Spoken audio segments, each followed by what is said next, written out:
गुलाम बन गई हो। स्थिति इतनी बिगड़ी कि बेटी का जन्म अभिशाप माना जाने लगा। मेरी बहनों, मैं गांव का रहने वाला हूं। मैंने बचपन में अपने गांव में देखा है, बेटा का जन्म हो तो खुशियां मनाई जाए, बधाई गाई जाए, ढोल धमाके बजाए जाए। बेटा आया है और बेटी अगर आई तो मैयई का चेहरा उतर जाए कि बेटी नहीं हो, कहीं की आफत हो गई हो।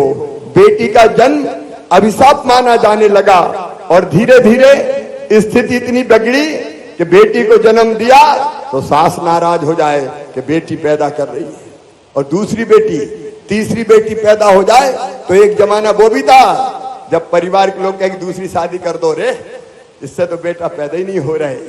ऐसी स्थिति पैदा हो गई, ऐसी स्थिति पैदा हो गई। और बाद में स्थिति इतनी खराब हुई कि बेटियां, जब विज्ञान ने प्रगति की और पता चलने लगा कि कोख में कौन है, बेटा है कि बेटी है, और ये पता चल जाए कि कोख में बेटी आ रही है तो कोख को कत्ल खाना बना दिया। बेटियां कोख में मार दी गई, बेटियां कोख में मारी गई। ये पाप हुआ, ये अन्याय हुआ। पेट को कत्ल खाना बना दिया कुछ लोगों ने। मेरी बहनों, पेट को कत्ल खाना बना दिया। मैं तुमसे पूछना चाहता हूं, क्या बेटी को जन्म देना पाप है? क्या बेटियों के बिना दुनिया चल सकती है? बेटियों के बिना दुनिया नहीं चल सकती। लेकिन हालत ये हो गई कि 1000 बेटे पैदा होते थे तो बेटियां 900 पैदा होने लगी, 900 बेटियां पैदा होने लगी। मेरी बहनों, बताना, बेटियों के बिना ये दुनिया चल सकती है क्या?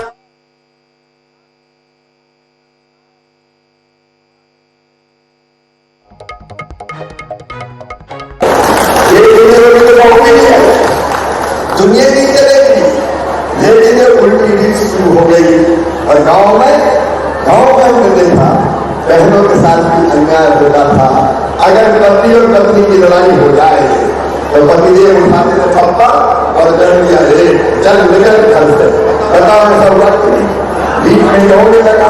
और मैंने तो गाँव में कई बार देखा, कहीं ने डंडे से भी अपनी पत्नी को पीट दिया, और कोई बचाने आया तो पत्नी कहती थी मेरा आदमी है, मारे चाहे पीटे, तुम काहे को बीच में बोल रहे हो। इतनी दीनहीन बन गई हमारी बहनें। क्या बहनों की जिंदगी केवल इसीलिए थी? और इसलिए बहनों की हालत खराब होती चली गई। लेकिन मुझे गर्व है, मन में जब से बचपन में हमने देखा, हमारे मन में तकलीफ होती थी कि भगवान ये भेदभाव क्यों?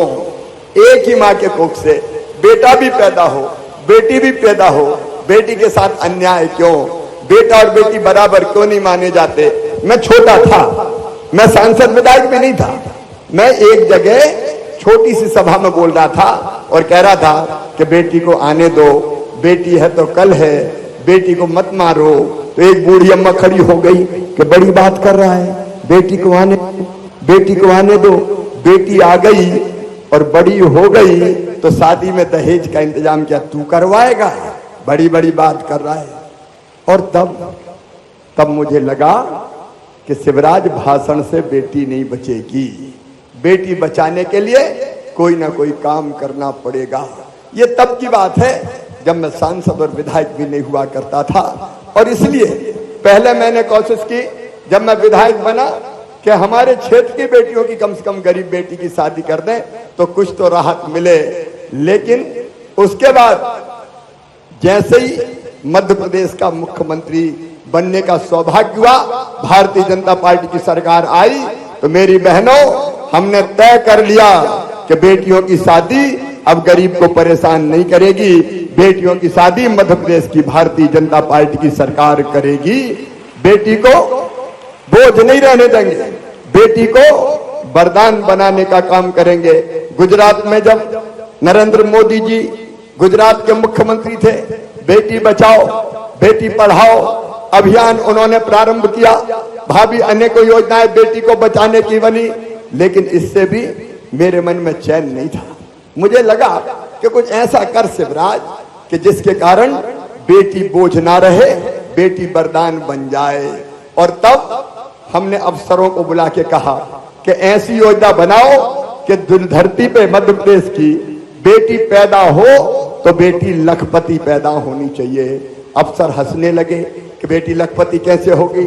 अरे इनका बड़ी सरल बात है, मध्य प्रदेश सरकार के खजाने से रुपया निकालो और बेटी के नाम पैदा होती जमा कर दो, तो बड़ी जब तक होगी ब्याज होके लखपति बन जाएगी। बताओ बन जाएगी कि नहीं बन जाएगी।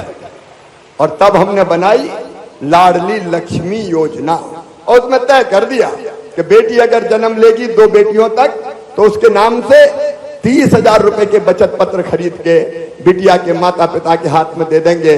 और वो 5वीं पास करके 6वीं में जाएगी तो 4,000, 8वीं पास करके 9वीं में जाएगी तो 6,000, 10वीं पास करके 11वीं में जाएगी तो फिर 6,000, और 12वीं में 6,000 रुपया देंगे, और कॉलेज में जाएगी तो 12,500 रुपया, डिग्री प्राप्त करेगी तो 12,500 रुपया, और मेडिकल इंजीनियरिंग में भी लाडली लक्ष्मी बेटी गई तो उनकी फीस भी मम्मी पापा नहीं भरवाएंगे, मामा भरवाएगा, भारतीय जनता पार्टी की सरकार भरवाएगी।